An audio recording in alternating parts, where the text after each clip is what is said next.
Hey, well, I am late. I was on time, actually, to do it. I was going to be, I had the idea late. I was on time. Doing it out in the shed. I wanted to talk out in the shed where the bees were and then go straight into tidying. Unfortunately, I got the wrong tripod and everything, and rather than going and fussing around, I thought that I would just sit down here, do it here. I have got the new schedule that I put up there, so that's one big thing that I can say. Right, resilience challenge. I did I took the day off yesterday. I've had a headache all day today, so it's been a slow day, but a very productive day. Otto and I had a very good meeting. We have discussed several responses that we could make to the new direction within the MTCG community, looking for more structure and more what we can provide within the structure that we have built together. So that was very, very good. We haven't got any conclusions. And I think more than anything at this day, on day 8, I can report that I am consciously learning to incorporate my ups and downs into the rhythm of my life, right? I'm not having a good day or having a bad day, right? I'm just going through, I guess it's ups and downs, is it? Yeah. So the other day when I was talking about that fascinating interview that you sent, Satori D, the Robert Anton Wilson, in interviewing Colin Wilson, something that really struck me was the reference towards the front and back brain, the integration between the front and back brain. I'm really a person who concentrates on the whole left and right interaction, yeah. And so that bringing that back into my attention of that front and back brain was a great reminder. And doing this challenge and starting off with this book, and then realizing that I wasn't going to be able to go as fast as I'd set myself for. I can't do one body, one mind, and one soul challenge every day. I maybe have to do one per day and cycle through them, right? And build up. However, definitely build up, right? It's so looking at the vagus nerve again, looking at this book that is being so helpful. I noticed on the last chapter that I did that the word resilience kept on popping out at me. And I thought, isn't this coincidental that I just happen to choose this book that my sister just happened to send me, and it just happens to be that on the day that I decide to do a resilience challenge, I read the passage that happens to talk about resilience. But you get my drift, right? So it's this integration thing, this integration between back and front and left and right. And in reading this next chapter of the vagus nerve, what it was bringing to our attention is the autonomic nervous system, the ANS, which is the heartbeat, blood pressure, and breath. And of course, all the work that Otto and I have been doing has been around breath and centering and groundedness. So this is like just giving me another set of language in order to understand the control that I can have in trying to do something like build resilience, which, yeah, seems as it should be easy, but all right. So it talks about the ANS, the blood, the heartbeat, the blood pressure, and the breathing, but then it also talks about the difference between the front vagal system and the back vagal system. It caught my attention just having read that thing in the Robert Anton Wilson interview. And the front vagal system is all about social engagement, eye movements, eye contact, bonding, engagement, participation, interaction. And it's talking about how by engaging with people, we can get the same benefit as breathing, as breathing, because the vagal nerve controls the breathing and the social interaction. So the same benefit that we can get from controlling our breathing, we can also get from controlling our social interaction. Now that's fascinating to me because I've been battling with social interaction for I don't know how long and starting to make some progress. So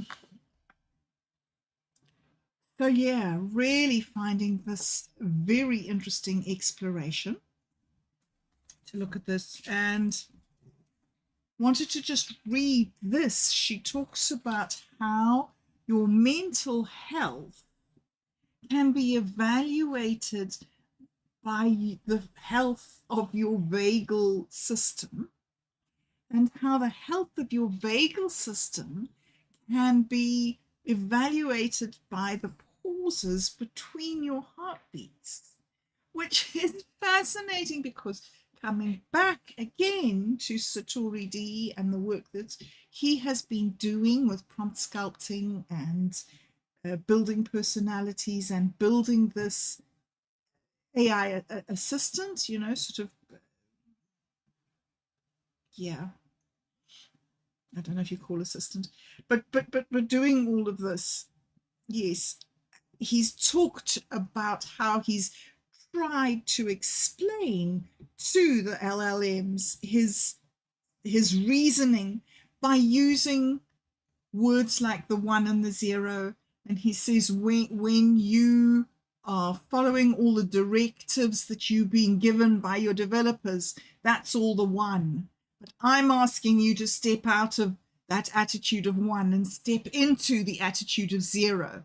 The pause between words, the metaphor, the hyperbole, the message underneath the message, and to generate these truly creative and inspirational outputs that are beyond the sort of mundane corporate prescribed output.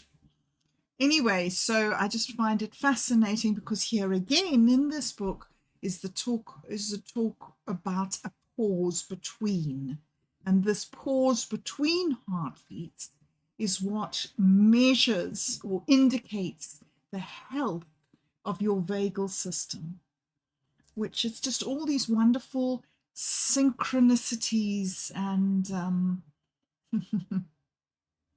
coincidences between all the different conversations that I'm having with so many different people that are all coming together to give me one cohesive whole in how to go forward and try and structure some resilience into my character.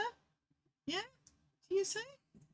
Because, yeah, giving up and having lack of resilience is one of the biggest bad habits of people who have mental and emotional disturbances. Yeah, anyway. So I'll read this quickly, this paragraph quickly. It talks about the HRV, the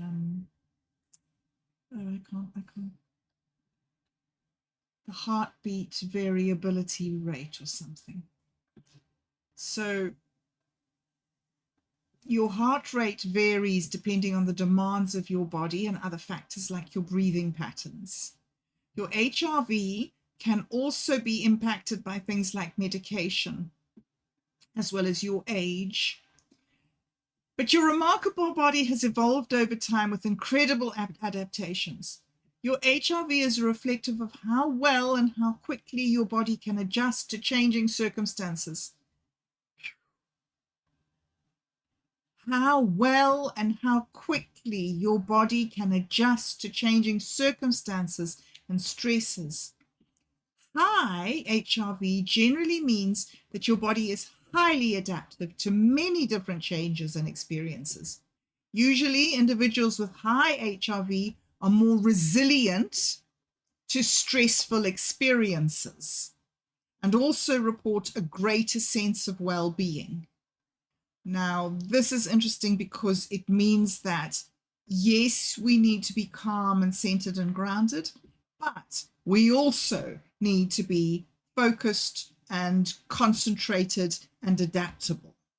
So it's an interesting duality.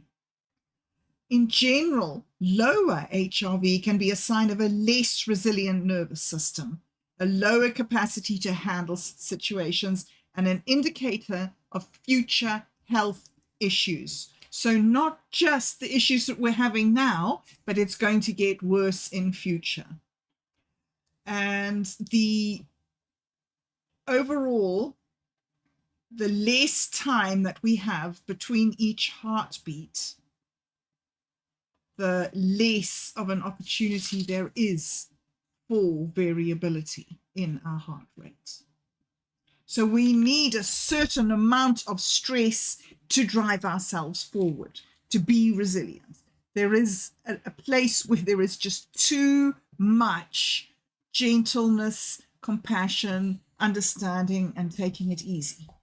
And right somewhere in there, in that sweet spot, that's where we can build this resilience. And she goes on to say that she has a reset program in part 2 of this book. And Otto and I flicked through it, and it looked like quite a lot of these sort of introspective mapping out your reactions to different things and learning about your body. So we're going to give it a go and see how it helps. Well, I'm going to give it a go with the encouragement and direction of Otto and encouraging me to baby steps. Right. So in her reset program, she says we're going to be learning how to do exactly that through movement, reconnective practices, and gentle lifestyle shifts. These will expand and build natural resilience into the nervous system, widening tolerance, capacity, and control over your life. And this is a wonderful thing. Looking at it this way through the eyes of this woman, what I'm doing is pushing my body, pushing myself to engage more physically. And so this is why I wanted to do this little live stream in front of the bee boxes.